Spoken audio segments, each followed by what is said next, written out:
औज़ुबिल्लाहिमिनश्शैतानिर्रजीम बिस्मिल्लाहिर्रहमानिर्रहीम। Dear fellows and colleagues and student, अस्सलामु अलैकुम। जिस टॉपिक को हम आज डिस्कस कर रहे हैं वो है evaluation determining the effects of the intervention.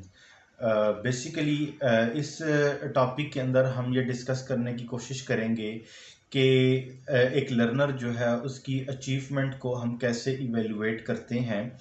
यानी याद रखिएगा कि इवेलुएशन जो है वो रेफ़र करती है to the process of for determining the successful level of an individual or product based on data and then making decisions based on the this successful level। यानी इसमें जो है इवेल्युएशन एक ऐसा प्रोसेस है जिसकी मदद से हमें ये पता लगता है कि एक प्रोग्राम जो है वो किस हद तक उसके ऑब्जेक्टिव जो हैं उसको अचीव किया गया है। यानी मिसाल के तौर पर हम अपने कुछ गोल्स जो होते हैं उसको डिसाइड करने के बाद उसकी कुछ ऑब्जेक्टिव्स बनाते हैं और उन ऑब्जेक्टिव्स के अकॉर्डिंगली कुछ एक्टिविटीज़ जो हैं उनको डेवलप करते हैं और उन एक्टिविटीज़ को परफॉर्म करने के बाद हम ये देखते हैं कि वो एक्टिविटीज़ जो हैं किस हद तक फ्रूटफुल रही हैं और लर्नर के अंदर जो है वो किस हद तक जो है उन एक्टिविटीज़ की वजह से तब्दीली वाक़ई हुई है। तो ये चीज़ जो है चेक करने के लिए हमें जो है वो इवेल्युएशन का जो प्रोसीजर है उसको फॉलोअप करना पड़ता है। उस प्रोसीजर की मदद से हमें ये पता लगता है कि हम अपने ऑब्जेक्टिव को किस हद तक जो है वो अचीव कर चुके हैं।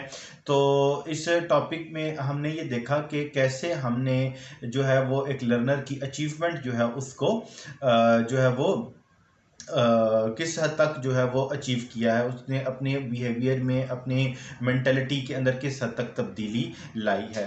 So the purpose of the evaluation जो है ये है कि हम ये देखना चाहते हैं कि हमारी जो टारगेट था क्या हम अपने टारगेट को अचीव कर चुके हैं या नहीं कर सके।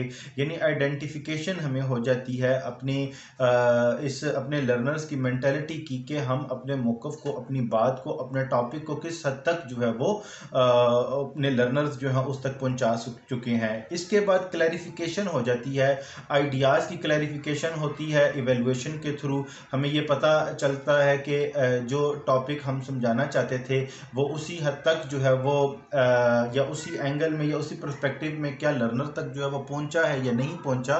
तो क्लैरिफिकेशन हो जाती है। उसके बाद हमें अपने वर्क की क्वालिटी का पता लग जाता है।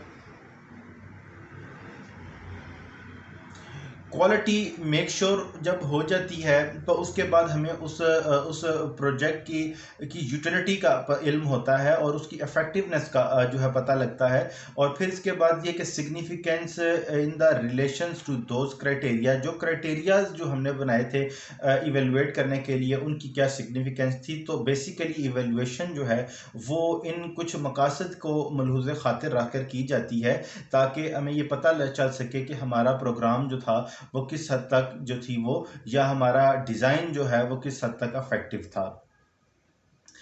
इसके बाद अगर हम बात करते हैं the goal of learner evaluation, यानी हमने जो लर्नर है उसकी इवेल्युएशन जो है वो करनी क्यों है।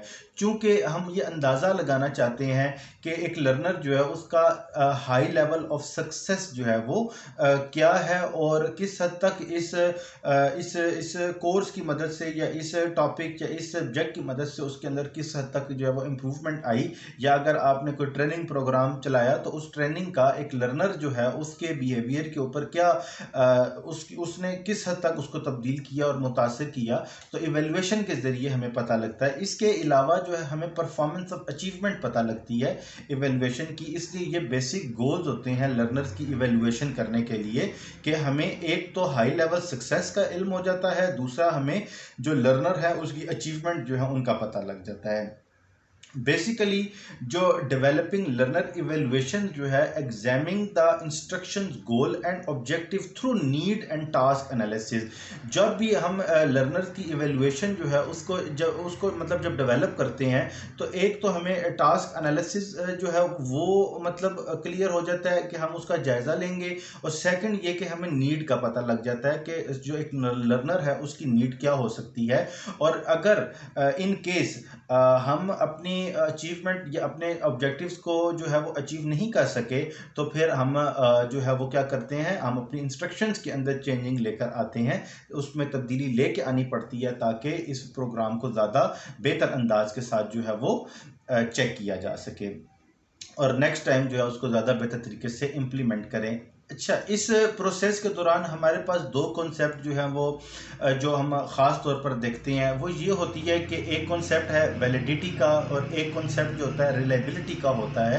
यानी रिलायबिलिटी जो है वो आपको कंसिस्टेंसी जो है उसके मुतालिक बताती है कि आपकी अगर तो प्रोजेक्ट की कंसिस्टेंसी रिजल्ट जो है वो सेम अगर आपको मिलते हैं, उसके अंदर एक कंटिन्यूटी मिलती है, कंसिस्टेंसी मिलती है, तो आप ये कह सकते हैं कि आपका प्रोग्राम या आपकी इंस्ट्रक्शंस जो थी वो बेस्ट थी।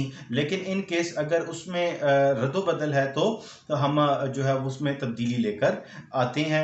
और उसके बाद वैलिडिटी जो है ये हमें ये बताती है जो हमारी आउटकम्स ऑफ इंस्ट्रक्शंस हैं वो किस हद तक वैलिड थी या उसके अंदर किस हद तक जो है वो तब्दीली की ज़रूरत है। तो ये दो बेसिक टर्म्स जो हैं वो हम इवेल्युएशन प्रोसेस के अंदर यूज़ करते हैं ताकि हमारी जो भी ट्रेनिंग होगी, जो भी हमारा इंस्ट्रक्शन डिज़ाइन होगा या जो भी हमारा एक प्रोजेक्ट होगा उसके अंदर स्टूडेंट्स की जो लर्निंग जो अचीवमेंट है उसको हम बेहतर कर सकें।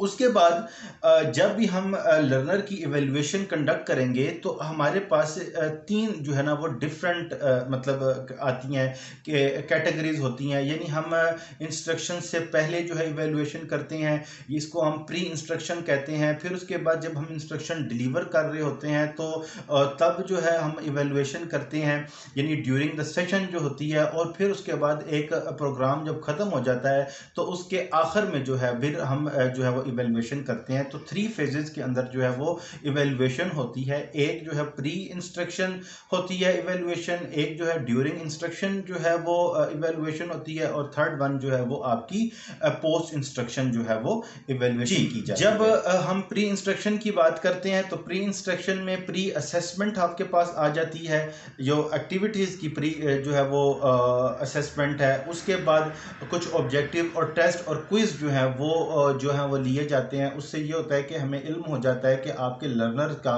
की मेंटलिटी या उनका नॉलेज जो है वो किस जगह पर स्टैंड कर रहा है। और फिर उसके बाद ड्यूरिंग इंस्ट्रक्शन आ जाती है। ड्यूरिंग इंस्ट्रक्शन के अंदर हम ऑब्जर्व करते हैं लर्नर्स मतलब आप ये कह सकते हैं कि लर्नर्स जो है उसके बिहेवियर को, उसकी अंडरस्टैंडिंग को, और फिर हम उसकी अकॉर्डिंगली अपनी इंस्ट्रक्शन के अंदर जो है वो मॉडिफिकेशन ले करते हैं, तब्दीली लेकर आते हैं। फॉर एग्जांपल कोई पॉइंट ऐसा था जो लर्नर को समझ नहीं आ रहा था तो हमने अपनी इंस्ट्रक्शन के अंदर जो थी वो तब्दीली लेकर आई। फॉर एग्जांपल हमने कुछ इंस्ट्रक्शंस जो थी वो फॉर एग्जांपल यानी हमने कुछ इंस्ट्रक्शन जो थी वो इंग्लिश ज़ुबान में दी, तो हमारे कुछ लर्नर ऐसे थे जो उस इंस्ट्रक्शन को नहीं समझ सके। तो साथ ही जो इंस्ट्रक्टर था उसने उसको ऑन द स्पॉट ही उर्दू में भी जो था वो कह दिया।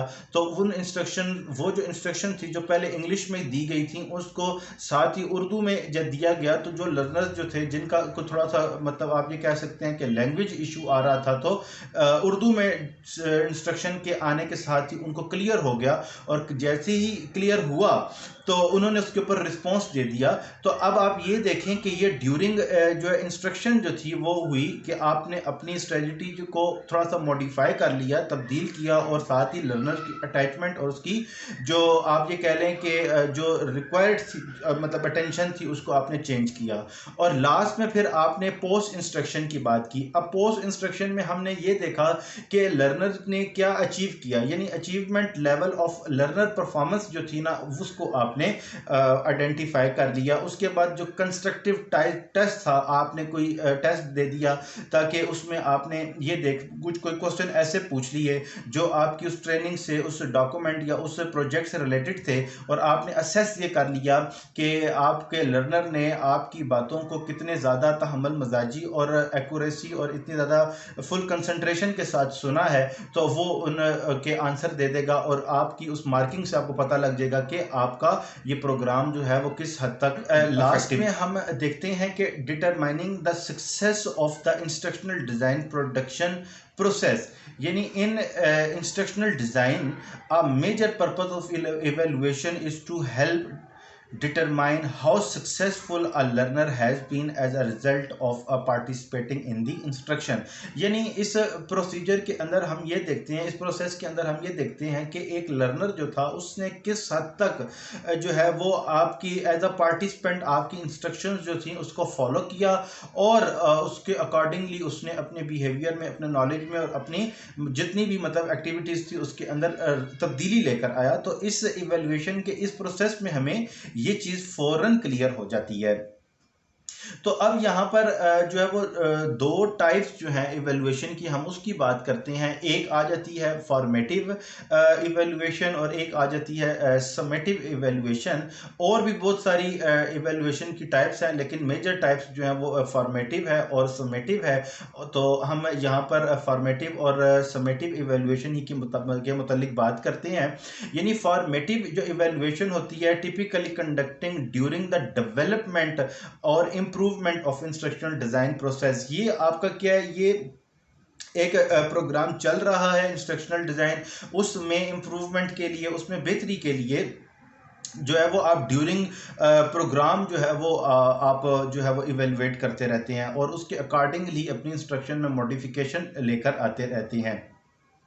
जबकि दूसरी तरफ जो है वो समेटिव इवेल्युएशन है। समेटिव इवेल्युएशन जो होती है वो किसी भी इंस्ट्रक्शनल डिज़ाइन की के एंड पे या कोई भी प्रोग्राम या कोई भी ट्रेनिंग जो होती है या वर्कशॉप जो होता है उसके एंड के ऊपर जो है वो जो इवेल्युएशन की जाती है सम अप के तौर पर। यानी आप ये कह लें कि एज अ इज्तमाही तौर पर, मजमूई तौर पर जो इवेल्युएशन होती है एक प्रोग्राम को ख़त्म करने के बाद, उसको हम समेटिव इवेल्युएशन कहते हैं। और इसमें हम ये देखते हैं कि क्या हमने अपने ऑब्जेक्टिव्स और गोल्स जो थे वो अचीव किए या नहीं किए। तो अगर किए तो वेल एंड गुड, अगर नहीं किए तो उसमें हमें किसी किस्म की रद्दोबदल करनी पड़ेगी ताकि आने वाले टाइम के अंदर जो है वो उसमें हमें रद्दोबदल करके उस प्रोग्राम को ज़्यादा बेहतर तरीके से लॉन्च करना फॉर्मेटिव इवेल्युएशन की जब हम बात करते हैं तो formative evaluation is used throughout the instructional design process to gather data that can be used to provide feedback on how the process is going। तो ये मतलब फॉर्मेटिव जो है इवेल्युएशन, ये इसके ज़रिए हमें ये पता चल जाता है कि हमें फीडबैक मिलता है ऑन द स्पॉट, हमें फीडबैक मिलता है और उस फीडबैक के अकॉर्डिंगली जो है वो हम अपनी जो भी इंस्ट्रक्शंस होती हैं उसके अंदर मॉडिफिकेशन करते हैं। इसके बाद आती है कि formative evaluation is used to provide a feedback on the instruction being developed. फिर नेक्स्ट में जो है अगर हम फॉर्मेटिव इवेल्युएशन को देखते हैं तो it help the instructional designer make change to the instruction that make it more efficient effective. ठीक है जी, आपका जो इंस्ट्रक्शनल डिज़ाइनर है उसको भी ये हेल्प प्रोवाइड करती है कि वो इंस्ट्रक्शन जो है, जो दी हुई इंस्ट्रक्शन थी उसमें किस हद तक तब्दीली लेकर आएगा और उस प्रोग्राम को कितना ज़्यादा इफेक्टिव और एफिशिएंट जो है वो बनाएगा। इसके बाद अगर हम बात करते हैं कि ये क्वालिटी ऑफ इंस्ट्रक्शंस जो है उसको भी इंश्योर करती है आपकी फॉर्मेटिव इवेल्युएशन जो है जी। इसके बाद समेटिव इवेल्युएशन की जब हम बात करते हैं तो summative evaluation take place after an instructional intervention has been implemented। यानी ये क्या हुआ, आपने एक इंस्ट्रक्शनल इंटरवेंशन जो थी वो कर दी, उसके आखिर में कोई भी प्रोग्राम था उसके आखिर में जो आपने इवेल्युएशन की वो आपकी समेटिव इवेल्युएशन जो है वो कहलाती है। The major goal of summative evaluation is to gather data that allow for its effectiveness to be determined. कि आप जो है वो इफेक्टिवनेस ऑफ जो इंस्ट्रक्शन थी उससे मुतलिक डेटा जो है उसको इकट्ठा करते हैं। फिर जो मेन चीज़ इसमें देखी जाती है, two main questions are to be answered. Did the instructions bring about the desired change and where the client goals meet। कि आप जो चेंजिंग चाहते थे क्या वो चेंजिंग जो है वो हो भी सकी है या नहीं हो सकी। अगर तो हुई है तो फिर तो वेल एंड गुड, और अगर नहीं हुई तो फिर हमें अपनी जो इंस्ट्रक्शन प्लान है उसके अंदर तब्दीली लेके आनी पड़ेगी, उसको मॉडिफाई करना पड़ेगा। सेकेंडली हमने ये देखा कि क्या हमारा जो क्लाइंट था क्या उस गोल को वो अचीव भी कर सका है या नहीं कर सका। अगर तो अचीव कर चुका है तो बहुत अच्छी बात है, लेकिन अगर उसने अचीव नहीं किया तो फिर भी हमें अपने इंस्ट्रक्शन के अंदर तब्दीली लेकर आनी पड़ेगी। और सबसे आखिर में जो समेटिव इवेल्युएशन है उसका एम ये होता है कि purpose to judgement in learner at the end of the session, के एंड पे जो है ना हम लर्नर की जो अचीवमेंट होती है उसको भी जज कर लेते हैं। तो ये बेसिक मतलब इवेल्युएशन के दो मतलब कॉन्सेप्ट हैं। एक समेटिव जो है वो कहलाता है इवेल्युएशन होती है, और एक जो है वो फॉर्मेटिव होती है, जो कि एक इन गोइंग होती है, मतलब एक प्रोग्राम चल रहा है उसके दौरान जो है वो इवेल्युएशन की जा रही होती है। और एक ये कि जो आपका प्रोग्राम जो है वो ख़त्म हो जाता है उसके बाद जो है हम उसको इवेल्युएट करते हैं कि किस हद तक जो है हम अपने गोल्स जो है उसको मीट कर सके हैं या नहीं कर सके। नेक्स्ट वीडियो तक के लिए गज़नफ़र अब्बास को इजाज़त दें। इंशाअल्लाह ताला बहुत जल्द आपसे मुलाकात होगी। तब तक के लिए अल्लाह हाफ़िज़।